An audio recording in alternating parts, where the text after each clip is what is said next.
तो last episode में हमने देखा था कि मैथ्यू येजिन को चले जाने को बोल देता है।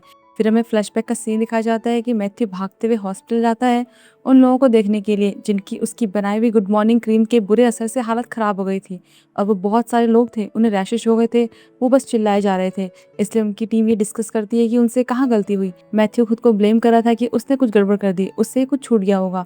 लेकिन उनका टीम लीडर वसु कहता है कि नहीं, तुमने अपनी तरफ से सब कुछ अच्छा किया था, लेकिन सारी गलती मेरी है और मैं ही इसकी जिम्मेदारी लूंगा। और वो नहीं चाहता था कि मैथ्यू इसमें फंस कर अपना फ्यूचर बर्बाद कर दे, क्योंकि उसकी तो अभी स्टार्टिंग है, उसे बहुत कुछ करना है। लेकिन फिर पता चलता है कि उस लीडर वुसो ने सारी गलती अपने ऊपर लेकर सुसाइड कर लिया। तब उसके फ्यूनरल में उनका एक कलीग उस क्रीम की सच्चाई बताता है कि उस वुसो ने ही पैसों के लालच में आकर रॉ मटेरियल बदल दिया था, ट्रायल रिजल्ट में गड़बड़ की थी कि किसी को पता ना चले, मतलब गलती उसी की थी। उसे एहसास हो गया था कि उसने कितनी बड़ी गलती की थी, इसलिए सुसाइड भी कर लिया। अब प्रेजेंट में येजिन को देखते हैं, वो गांव से वापस आ गई थी। घर पर उसके डैड थे, येजिन को देखकर वो बहुत खुश होते हैं और उन्होंने उसके लिए खाना भी बनाया था।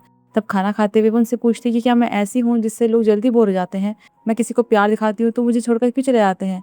वो कहते हैं कि ऐसा कुछ नहीं है, लेकिन वो अपने रूम में रेस्ट करने का बोलकर चली जाती है, क्योंकि वो मैथ्यू के उस बदले बिहेवियर से परेशान हो गई थी। रात को सोते टाइम भी वो अजीब सा सपना देखती है जिसमें उस क्रीम के विक्टिम से परेशान कर रहे थे, और ऐसा ही कुछ सपना मैथ्यू भी देखता है। इससे वो इतना परेशान होता है कि उसे फिर से वो पुरानी पिल्स तक लेनी पड़ती है। फिर अगले दिन मैथ्यू को पता चलता है कि येजी ने उनकी कम्युनिटी सेंटर के लिए एक टीवी गिफ्ट किया है, क्योंकि उस दिन जो मैच हुआ था उसमें दूसरी टीम को टीवी गिफ्ट में मिला था। वहीं येजिन भी अपने काम पर वापस आती है। तब उसके कलीग उसे देखकर बहुत खुश होते हैं और उसके वापस आने का सेलिब्रेशन करने के लिए उसे बाहर डिनर पर चलने को बोलते हैं, लेकिन उसका मूड तो था ही नहीं। इस बीच मिशेल एरिक को लेटोय से बाहर निकाल देती है, लेकिन वो तब भी कोरिया में रहने की जिद कर रहा था। दूसरी तरफ येजिन के डैड को देखते हैं, वो सॉन्ग से मिलते हैं और उसे येजिन से बात करने के लिए कहते हैं, क्योंकि वो समझ गए थे कि येजिन बहुत परेशान है और फिलहाल उसे अपनी माँ की सबसे ज़्यादा ज़रूरत है। लेकिन उसकी माँ तो उस पुराने इंसिडेंट को लेकर बैठ जाती है। कहती है कि उस टाइम उसने खुद एक्सेप्ट किया था कि वो उनसे बदला ले रही थी। ऐसे में उनके हस्बैंड कहते हैं कि उसने तुम्हारी वजह से ऐसा कहा होगा, लेकिन अब तुम्हें समझना चाहिए, तुम अपने दिल से पूछोगे क्या वो ऐसा कुछ कर सकती है। फिर यहाँ हमें पास्ट का सीन दिखाया जाता है कि सॉन्ग ने उस इंसिडेंट की जिम्मेदारी ली थी और एक्टिंग करियर छोड़ दिया था। लेकिन फिर उसे येजिन के बारे में एक आर्टिकल दिखा था जिसमें लिखा था कि उसने चुप रहने के लिए पैसे लिए थे, इसलिए वो उसे गलत समझती आ रही थी। प्रेजेंट में यूनजी उसके ऑफिस जाती है और उसे येजिन के वापस काम पर आने को लेकर भड़काने लगती है। तो सॉन्ग उससे पूछती है कि तुम येजिन से इतनी नफरत क्यों करती हो। ये सुनकर तो वो चुप ही जाती है। दूसरी तरफ सुंगमी को देखते हैं, वो येजिन के लिए फ्राइड चिकन लेकर उसके घर जाती है कि उसका मूड अभी भी खराब होगा तो वो बातें करके थोड़ा हल्का कर देगी। तब येजिन बता देती है कि मेरा मैथ्यू से ब्रेकअप हो गया है, और ये भी कि उस गुड मॉर्निंग क्रीम का रिसर्चर वही था, पर उसे इस बात की ज़्यादा चिंता थी कि वो अभी क्या सोच रहा होगा। फिर रात को सोते टाइम येजिन फिर अपनी माँ समझकर मैथ्यू को कॉल कर देती है और उन्हें मैथ्यू के साथ हुए ब्रेकअप के बारे में बताती है। कहती है कि वो जानना चाहती है कि मैथ्यू कैसा महसूस कर रहा होगा। फिर अगले दिन मशरूम पर काम करते टाइम मैथ्यू को देखते हैं, उसका हाथ ही कट जाता है। हॉस्पिटल जाकर पट्टी कराने के बाद वो डॉक्टर से फिर नींद की गोलियां मांगता है, लेकिन डॉक्टर से मना करता है, क्योंकि पहले भी जब उसकी तबीयत ठीक नहीं थी तो डॉक्टर ने उसे मना ही किया था कि तुम्हें कहीं और दिक्कत ना हो जाए। इसके बाद वो सोमी से मिलने जाता है, क्योंकि वो उसकी हेल्प करना चाहता था, इसलिए उसकी ट्रीटमेंट करने के लिए उसे और उसकी बहन को हॉस्पिटल ले जाने के लिए कहता है। इस बीच एरिक फैक्ट्री मैनेजर से मिलता है, ये पता लगाने के लिए कि एसेंस में माइक्रोब्स किसने मिलवाए थे, लेकिन उसकी बहन मिशेल ने उसकी जगह उसके पुराने असिस्टेंट हुन को भेज दिया था, जो कि मिशेल के लिए काम करता था। लेकिन वो एरिक के साइड ही था, क्योंकि जब मिशेल ने उसे नौकरी से निकाल दिया था तब एरिक ने ही उसे नौकरी दी थी, इसलिए अब वो एरिक के साथ मिलकर काम करना चाहता था। जबकि वहाँ गाँव में कांग उन प्रोडक्ट्स को खरीदने पर लगा हुआ था जिन्हें सुंगमी बेच रही थी, और तो और वो उसे उन प्रोडक्ट के रिव्यू भी देता है, लेकिन उसे समझ नहीं आ रहा था कि वो रिप्लाई क्यों नहीं कर रही है। जबकि सुंगमी ने अपनी फोटो बस इसलिए भेजी थी कि बदले में वो भी उसे अपनी फोटो भेजेगा, इसलिए उसे भी समझ नहीं आ रहा था कि ये प्रोडक्ट खरीद क्यों रहा है। वहीं अब एरिक फिलहाल कुछ टाइम के लिए कोरिया में रहने वाला था, तो अपने नए अपार्टमेंट में जाता है, लेकिन वो तो येजिन के अपार्टमेंट के ठीक सामने का था और उसका लॉक भी तो खराब हो गया था। तो येजिन लॉक ठीक करने में उसकी हेल्प करती है, तो बदले में वो उसे खाने पर ले जाता है। इस बीच गोजूनिक बायो में और भी ज़्यादा प्रॉब्लम्स आ गई थी, क्योंकि क्लाइंट्स कंपनी के साथ अपने कॉन्ट्रैक्ट कैंसिल कर रही थी कि उस इंसिडेंट के बाद अब वो उनके मटेरियल यूज़ नहीं करना चाहते। इसलिए मुओन ने हांगकांग के बायर से बात की थी, लेकिन वो चाहते थे कि मैथ्यू भी उनसे पर्सनली मिले। जबकि घर पर येजिन को वो पोएट्री बुक मिलती है जो कि मैथ्यू ने से दी थी। उसके अंदर मैथ्यू के कुछ पोस्टेड नोट्स थे जिसमें उसने येजिन के लिए कुछ खास पोएट्री पढ़ने के लिए कहा था। तो ये देखकर वो थोड़ा इमोशनल आती है, क्योंकि उसे उनके साथ में बिताए पल याद आने लगते हैं। फिर अगले दिन येजिन और उसकी कलीग एक होटल जाते हैं ताकि वो HIT के लिए उनके होटल पैकेज के बारे में इन्फॉर्मेशन ले सके। तब वहाँ वो मैथ्यू और मूवन को एक क्लाइंट के साथ मीटिंग करते हुए देखती है। बाद में वो मैथ्यू से बात करने की कोशिश करती है, लेकिन मैथ्यू उसे इग्नोर करके उसके पास से निकल जाता है। ये देखकर तो मूवन को भी अच्छा नहीं लगता और वो जानता था कि मैथ्यू खुद भी इस वजह से परेशान है, इसलिए उसे समझाने की कोशिश करता है कि उसे इग्नोर करने, ब्रेकअप करने से तुम उसका अच्छा नहीं कर रहे हो, बल्कि उसे और ज़्यादा तकलीफ दे रहे हो। उसी रात ये जिन मैथ्यू को फिर फ़ोन करती है, पर वो फ़ोन नहीं उठाता, तो मैसेज छोड़ती है कि मिलकर बात करते हैं और इस रिश्ते को ठीक से ख़त्म करते हैं। अब मैसेज तो कांक हो जाता है क्योंकि नंबर तो उसका ही था, तो वो एजेंट को वापस फ़ोन करता है और उसे फ़ोन नंबर्स के बारे में सच बता देता है कि ये उसका नंबर था और फिर उसे मैथ्यू का असली नंबर देता है।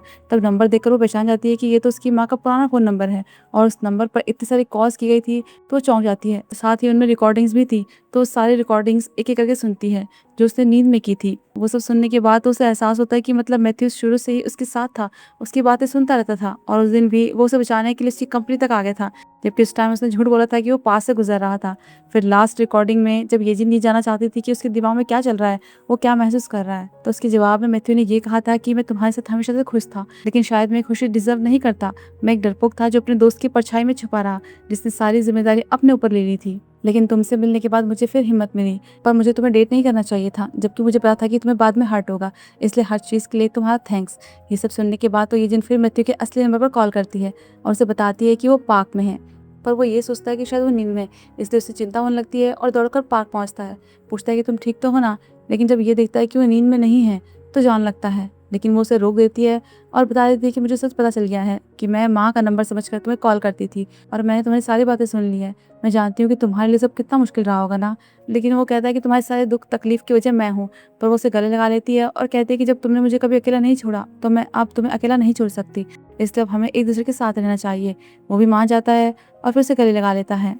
फिर सुबह मुआ देखता है कि ये होटल से निकलने से पहले मैथ्यू को फ्लाइंग किस दे रही थी, मतलब कि अब उनके बीच सब ठीक हो गया है। फिर वो अपने क्लाइंट का इंतजार करते हैं, लेकिन वो नहीं आता, उसकी जगह मिशेल आ जाती है क्योंकि उसने उनके उस क्लाइंट को वापस हांगकांग भेज दिया था और फिर उनके सामने अपनी कंपनी का नूरी मशरूम परचेज का एक कॉन्ट्रैक्ट रख देती है। पर मैथ्यू साइन करने से मना कर देता है कि मैं तुम्हारे साथ काम नहीं करूंगा, लेकिन वो पूरी कॉन्फिडेंट थी कि वो साइन जरूर करेगा और फिर चली आती है। ये सब देखकर तो मोहन समझ आता है कि वो इतना कॉन्फिडेंट थी, तो इसका मतलब यही है कि उसकी वजह से ही हमने अपने क्लाइंट्स खो दिए हैं। इससे उनके लिए अब काम बढ़ गया था क्योंकि उन्हें ज़्यादा से ज़्यादा बायर से मिलकर बात करनी होगी। इस वजह से मैथ्यू को येजिन के साथ अपने प्लान कैंसिल करने पड़ते हैं। फिर देखते हैं कि वो फिलहाल उस लेटरल की कॉन्ट्रैक्ट के बारे में सोच रहा था कि तभी उनका पुराना कलीग चांगो उनसे मिलने आता है। अब वो एक सक्सेसफुल कॉस्मेटिक कंपनी चला रहा था और उसे उनकी और लेटरल की कंडीशन के बारे में पता था, इसलिए वो उनकी हेल्प करना चाहता था। शाम को मैथ्यू येजिन से मिलने जाता है, तब वहाँ एरिक को देखकर वो चौंक जाता है कि ये यहाँ क्या कर रहा है, और जब उसे पता चलता है कि एरिक उसके पड़ोस में रह रहा है तो एकदम चिढ़ जाता है, तो उसे ये बात परेशान करती रहती है। घर आकर भी वो इमेजिन करने लगता है कि एरिक जब देखो तब उसकी हेल्प के लिए उसके घर में घुस जाता होगा और दोनों कहीं क्लोज ना हो जाए तो उसका क्या होगा। फिर नेक्स्ट देखते हैं कि येजिन जिस होटल में गई थी टीवी पर उनके पैकेज के बारे में बताती है, तब मैथ्यू उनमें से कई पैकेज खरीद लेता है। फिर रात में दोनों बात करते हैं तो येजिन उसे बताती है कि सोल आने के बाद से वो ठीक से सो नहीं पाई है, इसलिए मैथ्यू उसके घर ही पहुंच जाता है कि वो साथ में ही सोएंगे। ये देखकर तो चौंकी जाती है। फिर जब येजिन काम कर रही थी तो उसे काम से हटाकर बेड पर ले जाता है, लेकिन वो घबरा जाती है कि ये क्या करने वाला है, इसलिए ब्लैंकेट से अपना फेस ढक लेती है। पर वो तो एक छोटी सी लकड़ी के इंस्ट्रूमेंट को बजाने लगता है कि तुम्हारे सोने तक मैं से बजाता रहूंगा, लेकिन वो उसे साथ में सोने को बोलती है, पर वो उसे किस करता है और गुड नाइट बोलकर सोफे में सोने चले जाता है। फिर अगली सुबह येजिन रनिंग के लिए जाती है तो वहाँ उसे एरिक मिल जाता है, जबकि घर पर मैथ्यू सोकर उठता है, फ्रिज में रखा खाना देखता है, उसे टेस्ट करता है, लेकिन नमक ज़्यादा था, इसलिए सामान लेने के लिए पास ही ग्रोसरी स्टोर जाता है। तब वहाँ उसे येजिन के डैड मिल जाते हैं और वो अलग अलग कॉर्नर पर बार बार मिल रहे थे, तब सामान खरीदने में एक दूसरे की हेल्प भी करते हैं। तो इतनी बातचीत उनके बीच हो गई थी, इसलिए मैथ्यू ने बताया था कि घर में रखे खाने में थोड़ा नमक ज़्यादा था, इसलिए मैं यहाँ कुछ सामान लेने आ गया। लेकिन फिर दोनों एक ही बिल्डिंग में जाते हैं और जब येजिन के घर के दरवाजे के बाहर फिर मिलते हैं तो चौंक जाते हैं। येजिन के डैड समझ आते हैं कि मतलब वो उनके खाने की बात कर रहा था, इसलिए थोड़ा नाराज होते हैं कि क्या मेरे बनाए खाने में नमक ज़्यादा था। उसी टाइम येजिन और एरिक भी रनिंग करके वापस आते हैं, तो सब साथ में बैठकर खाना खाते हैं। अब मैथ्यू का येजिन के डैड पर पहला इंप्रेशन ही खराब हो गया था और ऊपर से वो एरिक के साथ कुछ ज़्यादा ही अच्छे हो रहे थे, तो मैथ्यू को गुस्सा आ रहा था, इसलिए उसमें और एरिक के बीच में उन्हें इम्प्रेस करने की होड़ सी लग गई थी। बेचारा मैथ्यू इस चक्कर में स्पाइसी खाना तक खा लेता है जो उसे पसंद तक नहीं था। पर फिर सबके जाने के बाद येजिन से ये भी कहता है कि उसे अपने डैड के बनाए हुए साइड डिशेस जरूर खाने चाहिए। वहाँ येजिन की कंपनी में सॉन्ग डायरेक्टर डोंग से मिलती है और उसे ये पूछती है कि क्या सच में येजिन को गुड मॉर्निंग क्रीम के बारे में कुछ भी पता नहीं था। तो वो बताते हैं कि हाँ, उसे इस बारे में कुछ भी पता नहीं था, बल्कि उसे तो लास्ट मिनट पर प्रोजेक्ट में शामिल किया गया था। यहाँ तक कि डोंग ये भी बताती है कि उसे पहले से पता था कि येजिन उसकी ही बेटी है और ये भी कि येजिन बस अपनी माँ के साथ मिलकर एक ब्रॉडकास्ट करना चाहती थी और उस दिन वो बहुत खुश थी। वहाँ घर पर येजिन मैथ्यू को अपनी माँ के साथ खिंचवाई कुछ पुरानी फोटोज दिखाती है और वो कागज़ भी जिस पर उसकी माँ का फ़ोन नंबर लिखा हुआ था। तब मैथ्यू कहता है कि तुम अपनी माँ को बहुत मिस करती हो ना, लेकिन वो ये बात एक्सेप्ट नहीं करती। फिर अगले दिन जब वो शो के लिए रेडी हो रही थी तो उसकी माँ उसे देखने के लिए आती है। वो शायद कुछ बात करना चाहती थी, पर इस बार येजिन उन्हें इग्नोर करके चली आती है। वहीं मैथ्यू और मूवन चांगहो के साथ उसके कॉन्ट्रैक्ट पर साइन कर देते हैं। इससे सब खुश थे कि अब उन्हें लेटॉल के साथ काम नहीं करना पड़ेगा और ना ही अब वो उन्हें परेशान कर पाएंगे। तो इसे सेलिब्रेट करने के लिए वो बाहर जाते हैं। तब चांगहो उन पुराने दिनों को याद करता है। तब वो वोसो को याद करके थोड़ा इमोशनल आते हैं, उनके लीडर को, क्योंकि तब उन चारों का एक ग्रुप था और सब साथ में बहुत खुश थे। उस टाइम मैथ्यू जीनियस था, सब उससे अपनी कंपनी में चाहते थे, लेकिन उसने वोसो को चुना। फिर एक फ्लैशबैक में पास्ट का सीन दिखाया जाता है जब जॉब फेयर में मैथ्यू की नज़र उनकी कंपनी के एक स्टॉल पर पड़ती है जिसे वोसो ही संभाल रहा था। तो मैथ्यू उससे ये सवाल करता है कि ये फूड ग्रेड कॉस्मेटिक है, तो मतलब खाने में भी सेफ होंगे ना। ये सुनकर वोसो उस कॉस्मेटिक को खा लेता है कि इन्हें मैंने बनाया है तो मुझे पता है कि ये कितना सेफ है। बस मैथ्यू ने उस नौकरी के लिए अप्लाई कर दिया था और अभी फिलहाल उसने कुछ ज़्यादा ही ड्रिंक कर ली थी, इसलिए नशे में घर जाता है और येजिन के गले लग जाता है। तब येजिन से मैथ्यू मैथ्यू बोल रही थी तो कहता है कि तुम मुझे इस नाम से क्यों बुलाती हो। फिर उसे इस नाम के पीछे का कारण बताता है। यहाँ हमें फ्लैशबैक दिखाया जाता है कि उस गुड मॉर्निंग क्रीम के इंसिडेंट के बाद मैथ्यू बुरी तरह टूट गया था। वो बस एक ही बेंच पर बैठा रहता था। तब छोटी सोमी उसके पास आती थी, उससे बात करती थी, लेकिन वो कुछ नहीं बोलता था। वो उसके लिए पानी बुक्स लाया करती थी, पर वो अपना नाम तक नहीं बताता था। तब सोमी ने बुक में देखकर उसका नाम मैथ्यू रखा था, जबकि वो उसके फेस पर उन निशानों को देखकर रोने लग गया था, क्योंकि उसे बहुत बुरा फील हुआ था कि उसकी वजह से इतनी छोटी बच्ची की ऐसी हालत हो गई, लेकिन वो ऐसे में भी उसे ही संभाल रही थी। फिर प्रेजेंट में देखते हैं कि एरिक चुपके से असिस्टेंट हुन से मिलता है तो उसे पता चलता है कि गोजो न्यूक बायोन और लेटॉल के बजाय एचओ कॉस्मेटिक के साथ डील साइन की है, यानी कि चांगहो की कंपनी के साथ। पर उनको ये भी शक हो रहा था कि मिशेल ऐसे चुप थोड़ी बैठेगी, ज़रूर वो कुछ प्लान कर रही होगी। फिर घर पर देखते हैं कि मैथ्यू येजिन को होटल वेकेशन पर चलने के लिए कहता है। वो भी मान जाती है और तैयारी करने लगती है कि ये उनकी पहली ऑफिशियल डेट है। वो इतनी एक्साइटेड थी कि इस मौके पर अपने लिए एक नेकलेस भी खरीद लेती है। फिर जब वो होटल जाते हैं तो बहुत खुश होती है कि मैथ्यू ने इसके शो से खरीदे होटल पैकेज उनके लिए लिए थे, लेकिन जब ये पता चलता है कि बस उन दोनों के लिए नहीं, पूरे गांव वालों के लिए भी उसने ही खरीदे हैं, तो चौंक जाती है। गांव वाले भी एजेंट को देखकर बहुत खुश होते हैं और उससे उसकी कंपनी का टूर करवाने के लिए कहते हैं, पर उसका आज से कोई ब्रॉडकास्ट नहीं था तो जाना तो हो नहीं पाएगा। लेकिन फिर भी एजेंट वहाँ फ़ोन करती है और सबको ले जाती है। तब वहाँ क्यूहन गलती से जीनी से टकरा जाता है, उसे पहचान जाता है, पर यह समझता है कि शायद वो अप्लाई करने के लिए आई होगी। वहीं येजिन एक फिलर शो में शामिल आती है जिसमें उसे सूट बेचने थे, पर उनके पास एक ही मॉडल था और उन्हें एक और की जरूरत थी, इसलिए येजिन कांग को ही मॉडल बना लेती है और उसकी हरकतें काफी कूल लग रही थी, यहाँ तक कि उसने उस दूसरे मॉडल को साइड तक कर लिया था। सब उसे ही अटेंशन दे रहे थे। ब्रॉडकास्ट के बाद सुमी कांग से मिलती है और उसे भी एक जैकेट गिफ्ट करती है, तो वो उसे फिर दिखाता है कि देखो मैंने पहले ही बहुत खरीद लिए हैं। वो कहती है कि ये तो बहुत ही महंगे हैं और अगर कुछ खरीदना ही है तो उन दोनों के लिए होटल का पैकेज ही खरीद लो कि वो साथ में जाएंगे। ये सुनकर तो वो चौंक ही जाता है। और वहाँ गाँव में देखते हैं कि आरा कॉफ़ी की डिलीवरी के लिए जा रही थी, तो मोहन उसकी हेल्प करता है और उसके साथ वो कॉफ़ी एक ओल्ड कपल के घर तक ले जाता है। लेकिन उन दादाजी की तबीयत खराब थी, इसलिए उन्हें अपनी पीठ में वॉशरूम तक ले जाता है, पर वो उसके कपड़े ही गंदे कर देते हैं। लेकिन उसे कोई बुरा नहीं लगता, वो अपने कपड़े धोता है। इससे तो आरा के मन में उसके लिए फीलिंग्स आने लग जाती हैं। जबकि दूसरी तरफ येजिन मैथ्यू पर थोड़ा नाराज हो रही थी कि उन्हें अकेले टाइम स्पेंड करने को तो मिला ही नहीं। वो गाँव वालों को लेकर आया है तो उनके साथ ही चला जाए। वो समझ आता है कि वो गुस्सा है, इसलिए कहता है कि हमारी डेट तो अभी शुरू हुई है। तो वो बाहर जाते हैं, खाना खाते हैं, लाइब्रेरी जाते हैं, साथ में तो पढ़ते हैं। फिर बाद में बात करते हुए येजिन उससे पूछती है क्या तुमने कॉस्मेटिक पर फिर काम करने के बारे में सोचा है, क्योंकि लास्ट टाइम मैंने जो तुम्हारी फोटो देखी थी उसमें तुम बहुत खुश लग रहे थे और मैंने पहली बार उसमें तुम्हें स्माइल करते हुए देखा था।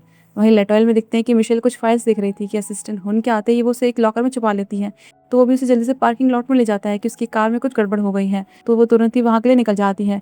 लेकिन ये बस उसकी एक चाल थी ताकि एरिक को उसके ऑफिस में छानबीन करने का मौका मिल जाए। जबकि वो जैसे ही वहाँ अपनी कार के पास पहुँचती है तो ये देखकर तो उसका खून उबल जाता है कि वो इमरजेंसी ये थी कि उसने उसके लिए कार में सैंडविच रखा है, इसलिए गुस्से में वापस ऑफिस आती है। लेकिन वहाँ एरिक नहीं था और सब कुछ नॉर्मल था। वहीं मैथ्यू सब गाँव वालों को वापस ले जाता है, पर सोमी अपनी बहन के साथ जाने से मना कर देती है और मैथ्यू के साथ चली जाती है। वो इस बात से गुस्सा थी कि उसकी बहन ने उसे सोल में कुछ खाने ही नहीं दिया। फिर जब वो सो जाती है तो मैथ्यू उसे घर ले जाता है। तब जीनी उसे बताती है कि वो सोमी के साथ सोल में शिफ्ट हो रही है, क्योंकि डॉक्टर ने वहाँ के किसी बड़े हॉस्पिटल में उसका ट्रीटमेंट करवाने के लिए कहा है और कुछ ही पता चलने से पहले उनका निकल जाना ही ठीक है। पर मैथ्यू चाहता था कि वो स्क्रीम का सच उसे बताए कि वो उसने ही बनाई थी और सोमी यहाँ अपने स्कूल में बहुत खुश है, तो अगर जाना ही है तो उसे जाना चाहिए। लेकिन जीनी नहीं चाहती थी कि सोमी को कुछ भी पता चले। फिर जब वो घर जाता है तो जीनी उसे फ़ोन करके बताती है कि सोमी घर पर नहीं है, वो कहीं चली गई है और उसका फ़ोन भी बंद है। सारे गाँव वाले परेशान हो जाते हैं, उसे ढूंढने लगते हैं। लेकिन मैथ्यू को वो उसके घर के पास मिलती है। वो रो रही थी, तब उसे बताती है कि उसे क्रीम की पूरी सच्चाई पहले से पता थी और उसने उसकी और जिनी की बातें सुन ली थी।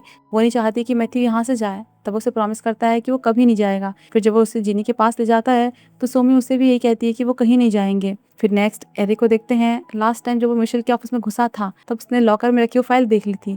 उससे उसे ये पता चलता है कि उसकी बहन एशियन मार्केट में फैलने का प्लान बना रही है। वहीं मैथ्यू येजिन को बताता है कि अब वो फिर से कॉस्मेटिक डेवलप करने का काम शुरू करने वाला है, क्योंकि उसने सोमी से प्रॉमिस किया है कि वो उसके लिए एक परफेक्ट क्रीम बनाएगा। इस बीच मिशेल चांग हो से मिलती है और यहाँ हमें पता चलता है कि चांग हो असल में गोजू न्यूक बायो को धोखा देकर उसके प्लान को लेटल को देने की सोच रहा है। और यहीं पर ये एपिसोड खत्म होता है। तो फिर हम जल्दी मिलते हैं अगले एपिसोड में।